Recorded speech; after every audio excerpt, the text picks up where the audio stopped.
Once upon a time, in a small village nestled in the heart of Africa, there was a beautiful young woman named Amina. Amina's mother had passed away when she was young, and her father had remarried a woman from a distant land.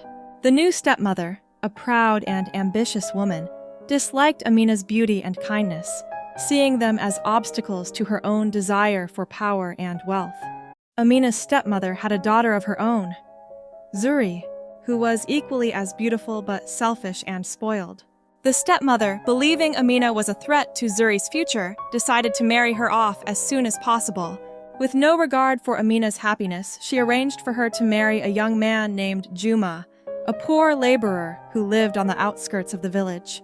The stepmother thought nothing of it, as she believed that Juma was an impoverished nobody with no future. Little did she know, Juma was secretly a billionaire who had come to the village to test the kindness and character of the people before revealing his true identity. He was tired of wealth and wanted to marry someone who valued him for who he was, not his riches. Amina, being kind-hearted and humble, agreed to marry Juma, though she was unsure of his true identity. Over time, Juma and Amina grew close, and she saw that he was not only caring, but wise and generous. They lived simply but happily in a small cottage, and Amina slowly realized that there was something special about him. They were shocked by how peaceful and content Amina seemed in her humble home. The stepmother and her daughter Zuri came to visit. As they sat down to visit, Juma casually mentioned that he had been away on business, but was now back in the village to settle some affairs. He spoke with an air of quiet confidence, noticing a subtle change in his demeanor, grew curious. Juma revealed that he was not the poor man they had thought him to be. He was the heir to a vast fortune, and he had chosen to marry Amina not because of her beauty or wealth, but because of her goodness.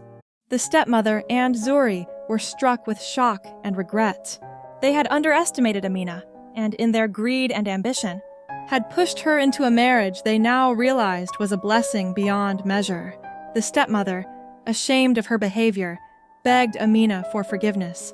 She had treated her cruelly, thinking that she was merely a poor, unimportant girl. Amina, however, was gracious. She had found happiness not in riches, but in the love and respect she shared with Juma.